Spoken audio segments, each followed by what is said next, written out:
Aida Kemmelmacher de Carlucci está en línea, tiene la gentileza de atendernos.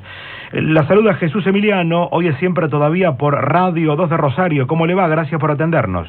Muy buenas tardes, mucho gusto. Aida, ¿le sorprendió un poquito que salió tan rápido de la agenda? Digo, por esta mirada política de que cada uno de los temas juegan un papel en la agenda mediática tan fuerte y que estos temas, que tanto tienen que ver con nuestro futuro inmediato, se vayan tan rápido de la charla cotidiana del pueblo, ¿o no?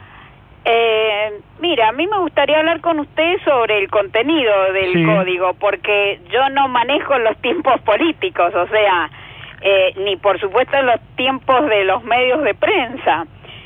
Nosotros trabajamos muchísimo durante el año 2011 para poder presentar este proyecto dentro del año que nos habían dado. Claro. Y este proyecto, como siempre lo digo, no es un proyecto de 3 personas, sino que con nosotros trabajaron más de 100 juristas y durante un año hemos trabajado muchísimo con ellos, y mientras el proyecto se iba haciendo, se iba construyendo, nosotros lo íbamos mostrando en todo el país. O sea que yo me he pasado, digamos, desde el 2011, 2012, 2013 y lo que va del 2014, mostrando este código en todo el país. O sea que fue un código muy debatido, a nivel no solamente académico, haciendo conferencias por todos lados, sino que a usted también recordará que cuando esto se presentó a la Presidencia de la Nación en marzo del 2012,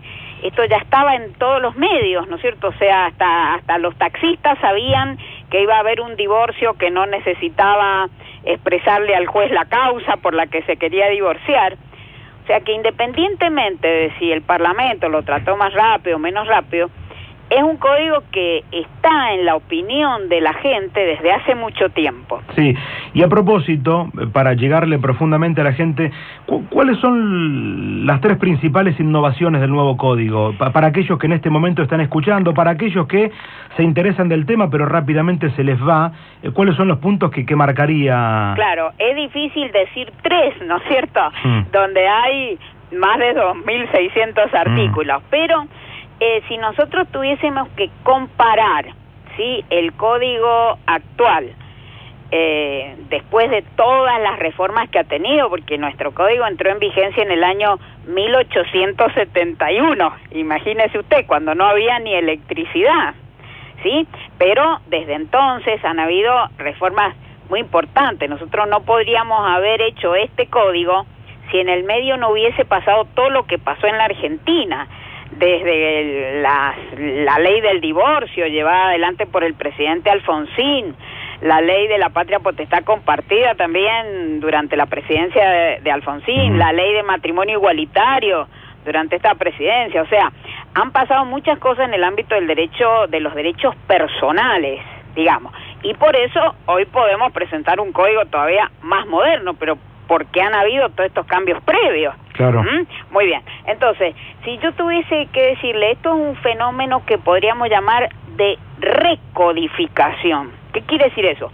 No es que esto surgió de la nada, ¿no? Hay mucha historia detrás y ahora viene este código a sustituir aquel viejo Código Civil y Comercial y el Código de Comercio, con todas las reformas que han habido durante estos más de 150 años, pero ahora presentado en un cuerpo único. ¿Y qué es lo que tiene diferente respecto de aquello otro, aún con las reformas? El código de Vélez Sarsfield fue un código fantástico para su época. Claro. Entonces era un código que también, de acuerdo con las pautas de su época, atendía fundamentalmente al dominio, a la propiedad. Nosotros decimos que era un código propietarista, porque lo más importante eran los bienes que las personas tenían. Y en aquel tiempo que venían inmigrantes, etcétera, estaba muy bien, porque lo que tenía que hacer el código era generarle seguridad a todos estos extranjeros que venían. Claro. Y además era un código que en ese sentido seguía las líneas del Código Civil francés, que fue un código fantástico hecho por Napoleón, o sea, no por Napoleón, sino por un grupo de juristas fantásticos franceses a quien Napoleón le pidió que hicieran este código. Entonces, ¿sí? Esa era la visión del siglo XIX que siguió al siglo XX. En cambio, en el siglo XXI, desde la perspectiva de los derechos personales, el código entonces no gira alrededor de los bienes que una persona tiene, sino que el código gira alrededor de lo que una persona es. Entonces, respeta a la persona como tal. Y por eso, por ejemplo, en materia de divorcio, como respeta este derecho personalísimo que tiene todo sujeto de guardar su intimidad y su privacidad, no le obliga, cuando ha fracasado su proyecto de vida, de ir a decirle al juez por qué se quiere divorciar. ¿Por qué no tiene que decirle? Porque lo importante en esto es que le respetemos al sujeto también su intimidad y su privacidad. Entonces, él va y le dice al juez, mire señor juez, este proyecto de vida que yo tenía con esta persona, se terminó. Y el juez no es quien para meterse en su vida privada. Lo que el juez sí le va a exigir es que este señor o esta señora, ¿no?, lleve una propuesta seria de cómo va a solucionar los problemas jurídicos que va a generar ese divorcio. Entonces él va a tener que ir a decirle cómo va a pasar alimentos si tiene hijos menores o hijos con discapacidad, va a decir a quién se le va a atribuir la vivienda, si se han generado bienes comunes, cómo se va a dividir. O sea, lo obligamos a presentar una propuesta seria, que ahora eso no, la ley no lo obliga a usted. Claro. ¿No es cierto? Entonces, como le digo, el centro es la persona, las libertades que una persona tiene. Hoy una persona tiene derecho a casarse y a no casarse, ¿sí? Pero si no se casa, no tiene ninguna obligación. En cambio, en este código, él tiene derecho a casarse o no casarse, pero si no se casa, se regula algo que se llama unión convivencial. Y en esa unión convivencial no se van a generar una masa común a dividir si ellos no quieren, si quieren sí, pero si no quieren no. Pero lo que no van a poder hacer es decir, nosotros no nos prestamos asistencia. ¿Por qué? Porque si usted conforma una vida familiar, tiene libertad de hacerlo, pero lo que no tiene libertad es de no ser responsable con el otro. Entonces, es un código que ha sustituido la idea en familia, sobre todo, esa idea de autoridad que había antes, tanto respecto de los padres, respecto de los hijos, como esa cabeza que organice, que normalmente era el hombre. Entonces, ha sustituido esa idea de autoridad por una idea que es de libertad con responsabilidad. Entonces, son dos miradas completamente diferentes, no sé si se alcanza a ver. Sí, sí. Ya mi compañero Ezequiel Musaski volverá por el camino de lo técnico que tanto interesa. Yo buscaré un pequeño tinte político, pero van dos preguntas en una. La primera es si, después de tanto trabajo, de tanto recorrido, le generó un cierto malestar que no se debata mucho más en el Congreso. Sé que tiene un tinte político, pero digo, a partir de tanto trabajo que la clase política tiene una fuerte responsabilidad para con la sociedad, creo que ameritaba como mínimo no dejar el recinto solo cuando se aprobó el nuevo código. Mire, por otro lado, yo le insisto sobre ese punto.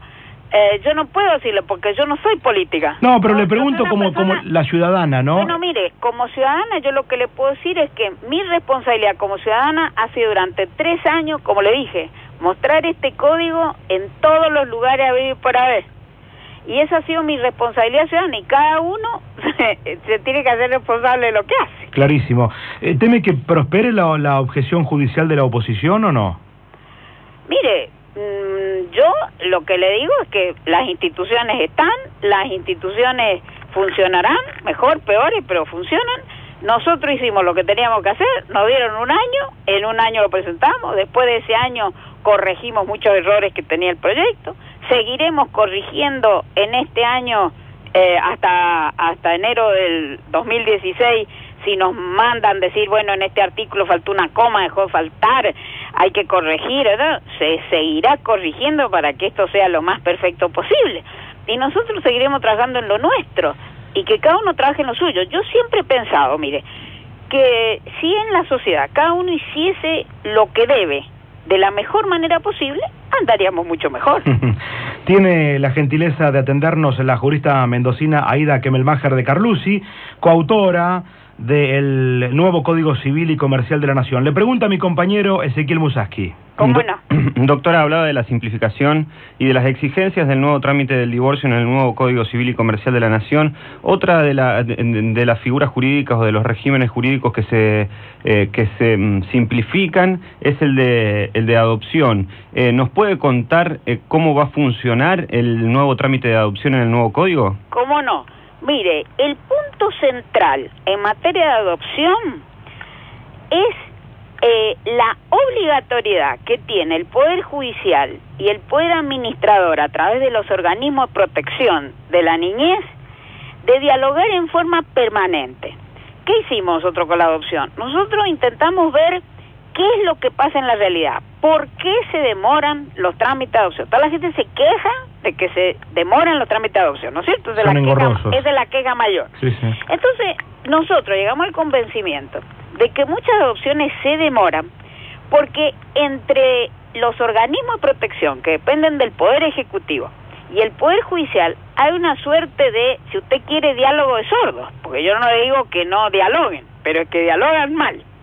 Entonces, este código, lo fundamental es que obliga a los organismos de protección a estar en permanente contacto con el juez y le fija plazos para eso. Entonces, eso es lo que va a permitir que los procesos sean más rápidos. Ejemplo, encuentro un niño en la calle, un niño recién nacido, que no tiene filiación reconocida. No sabemos, los niños, estos que los franceses llaman l'enfant de poubelle, o sea, el niño de la basura, que más de una vez, ¿no es cierto?, vemos en los diarios que usted dice, y un vecino encontró en el zaguán de su casa un niño y no sabemos quién es. Entonces, ¿qué es lo que dice este código ahora? El código dice que los organismos de protección durante un mes tienen que tratar de encontrar a la familia ampliada de este niño que ha sido así abandonado y que no tiene filiación reconocida, no tiene papeles, no ha sido inscripto nunca, nació y la mamá lo dejó abandonado. Si en un mes no se encontró nadie de la familia ampliada, quién es la abuela, o se encontró y todos dieron la cabeza para el otro lado y nadie se quiere hacer cargo de este niño, en un mes el organismo de protección tiene que mandar ese informe al juez y el juez, ahí nomás, como no tiene filiación reconocida, el caso del niño que no tiene filiación reconocida, ese niño en un mes de búsqueda no encontramos a nadie, queda en estado de adoptabilidad. Y el juez, ahí nomás empieza el proceso de adoptabilidad, llama a alguien que está en el registro de adoptantes y listo. Esto no quiere decir que durante un mes este niño sigue estando abandonado. Es probable que mientras lo esté buscando el organismo de protección, ya le estamos buscando una familia. Entonces, ahí usted ya tiene un caso rápido. Claro. Es un niño que tiene filiación reconocida, pero su papá es un violento, su mamá una drogadicta, el niño anda por las vías del ferrocarril abandonado, etcétera, etcétera. Ahí el organismo de protección trabaja con la familia de origen de este niño 6 meses. Si a los 6 meses ese trabajo que ha hecho el organismo de protección no dio resultado, el padre sigue siendo un golpeador, la madre la hemos apoyado, pero no hay manera que salga la droga, etcétera, etcétera, entonces el organismo de protección manda un informe al juez, está obligado, máximo 6 meses, decirle, señor juez, hemos trabajado 6 meses con esta familia, esto no va. Otra vez el juez, ahí nomás, empieza todo lo que es el procedimiento de adopción, declara ese niño en estado de adoptabilidad, listo. ¿Entiende? Lo máximo que podría hacer el organismo de protección es decirle al juez, mire, señor juez, hemos estado trabajando 6 meses con esta familia y vemos que hay progreso, déjenos otros 6 meses más. Entonces, en esos otros 6 meses veremos si anda o no anda. Entonces, este diálogo permanente con plazo fijo es lo que nosotros tenemos la esperanza que va a movilizar y no va a permitir que niños permanezcan institucionalizados por años y años. Claro. Bueno, hablaba del matrimonio, también del trámite del divorcio, del trámite de adopción. Otra de las innovaciones de este código, a mi juicio, es el tema de la responsabilidad parental. Responsabilidad parental es un término quizás mucho más ameno que el hasta hoy conocido como patria potestad. ¿Nos puede contar en qué consiste esta nueva responsabilidad parental que se establece en el nuevo código? ¿Cómo no? Efectivamente usted ha marcado un cambio de terminología que es muy importante. Para nosotros el idioma no es algo neutral, ¿no es cierto? Esta expresión patria potestad, que viene patria potestad, ¿no es cierto?, del derecho romano, claro. O incluso llamarle, como le llaman algunos, autoridad parental, sigue siendo una terminología errónea, porque en realidad el centro, como le explicaba recién a su colega, no es la autoridad. El centro es la responsabilidad y la solidaridad. En este código no es la autoridad el centro, sino responsabilidad y solidaridad. Por eso esto se llama responsabilidad parental. ¿Cómo dice en el código vigente? La guarda es compartida mientras los padres conviven, ¿no es cierto? Sean un matrimonio o sea una pareja conviviente que no se ha casado. En eso es igual al régimen vigente. ¿Cuál es la diferencia fundamental? Cuando esta gente, sea un matrimonio que se divorcia, sea una unión convivencial que se disuelve, hay que resolver la problemática de la guarda, de la custodia de este niño. En el régimen actual normalmente es unilateral, o sea, el padre, por ejemplo, le da la guarda, el caso más frecuente, a la madre, ¿sí?, y le da un derecho de visita al padre, como si los padres visitaran a los hijos. Fíjese usted, incluso la terminología. Sí. Este código, en cambio, no. La regla es la guarda compartida. Claro. La regla es la guarda compartida. ¿Qué quiere decir eso? ¿Que el niño anda como malete loco de un lado, la casa del padre, la casa de la madre? No, no quiere decir eso. Lo que quiere decir es que para ese niño la regla tiene que ser como si los padres no se hubiesen divorciado. Claro. ¿Quién lo llevaba al médico a este niño? ¿Quién lo llevaba al dentista? ¿El papá? Lo va a seguir llevando, aun cuando ese niño viva con su mamá de lunes a viernes y sábado y domingo se va con el papá o a la inversa. Entonces, la guarda compartida supone que las responsabilidades permanecen en cabeza del papá y de la mamá. Esto también ha servido porque usted sabe que hay muchas asociaciones de padres que se quejan que no pueden hacer efectivo el derecho, mal llamado derecho de visita, que tenemos que llamar derecho de comunicación. Entonces, este código le da vuelta al sistema. No es que uno tiene la guarda, el otro, este famoso llamado derecho de visita. Los dos tienen la guarda, los dos siguen con las responsabilidades. Y obligamos a la gente a que llegue a un acuerdo para ver cómo va a ser esa guarda compartida. No se llega a un acuerdo. Entonces ahí recién viene el juez a tratar de solucionar este problema. Por supuesto hay que tratar por todos los medios de que se llegue a un acuerdo. Si el juez no puede, lo llevará a la mediación, etcétera, etcétera. La gente tiene que entender de una buena vez que los niños no son presas a entregar como si fuese una batalla campal entre los padres. Porque no hay nada peor esto de que, pero mira cómo será tu padre, que hasta la guarda me dieron a mí porque tu padre es un abandónico. Entonces, la regla es la guarda compartida. Ahora, si efectivamente el juez detecta, como hay casos por supuesto, que esa guarda compartida es nefasta para el niño, claro, entonces va a dar la guarda unilateral. Pero es justo el sistema inverso al que nosotros tenemos, no sé si se entiende. Sí, sí, seguro, se entiende con toda claridad. Hay tantos temas para abordar, doctora, de interés en un cuerpo normativo de más de 2.600 artículos que esta charla se nos extendería muchísimo, pero bueno, el tiempo nos apura, no queremos robarle demasiado tiempo y en la selección de temas, obviamente que quería cerrar con uno que también afecta directamente a la constitución de la nueva familia en el Código Civil, que es la reproducción humana asistida. ¿En qué consistirá la nueva reglamentación sobre este tema que también preocupa mucho a las familias jóvenes, ¿no? Exactamente. Bueno, usted sabe que todo nuestro sistema legal, el que existe hasta ahora, y en la mayoría de los países, cuando se regula la filiación, es decir, el vínculo que se genera entre dos personas, una es el padre, otra la madre, está basada en una presunción. Esa presunción es que un hombre y una mujer han tenido relaciones sexuales, ¿sí? Y de esa relación sexual ha nacido una persona. Entonces, las acciones de filiación, todo parte de la base de ese dato que nosotros llamaríamos genético. Y que con el descubrimiento del ADN y la prueba del ADN, se ha visto muy facilitado en todos los juicios. Por eso la ciencia ha venido a ayudarnos a los juicios de filiación. Pero, aquí que en la reproducción humana asistida, no es el dato genético el que debe comandar, ni la constitución de la filiación, ni las acciones, porque aquí no existe ese punto de partida que recién vimos. El punto de partida que recién veíamos era la relación sexual entre un hombre y una mujer. Acá resulta que no hay esa relación sexual. Interviene un tercero, que es el médico. Entonces, no puede ser el dato genético el que regule la reproducción humana asistida. La reproducción humana asistida tiene que tener un régimen específico. Por eso este código lo regula como un tercer tipo de filiación, ¿sí?